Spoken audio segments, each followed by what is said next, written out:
Hey, good morning, Midtown 12 South. Daryl Jones here. And we've been walking through the different weeks in Lent. We started with Adam and the fall in the garden. Last week we talked about Noah and the promise made to him by God that he wouldn't destroy the earth with water. And this week we come to Abraham.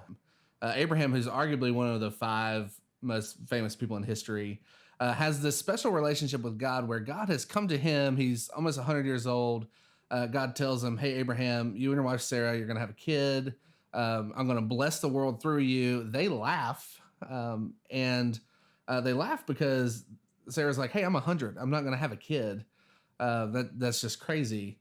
And God is so faithful in the life of Abraham, but it all starts with this covenant that's made in Genesis 15, and it's wacky. It's a weird one. I'm going to read it to you. Um, Abraham has settled down for the night. It says the sun has gone down. This is in Genesis 15, 17 through 19. The sun had gone down and it was dark, and behold, a smoking fire pot and a flaming torch passed between these pieces. And on that day, the Lord made a covenant with Abram, saying, "To your offspring I give this land."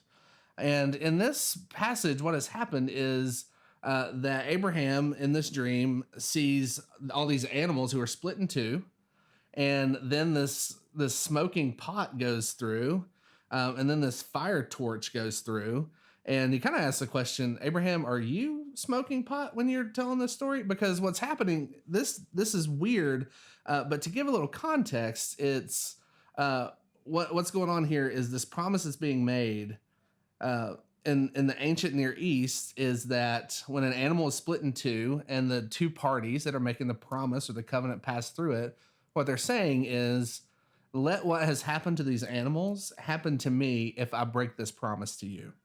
And so Abraham is having this dream. God is giving it to him, and he sees what is God's image in this smoking fire pot passing through.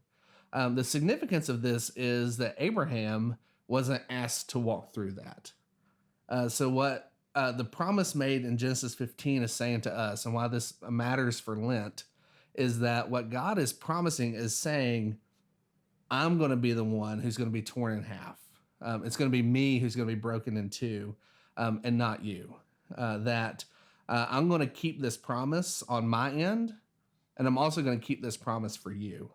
And how he does that is by bringing Jesus coming as a human, as a man, living the perfect life that he lived, dying the death that he died.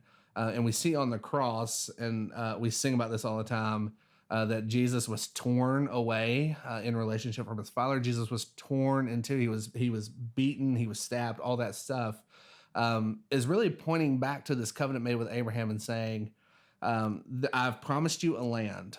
I've promised you a place that's yours forever, but it's going to be bought by me and by my blood.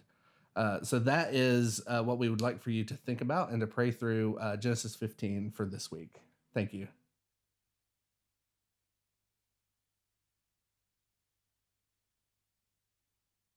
One who had a special. Should I stop?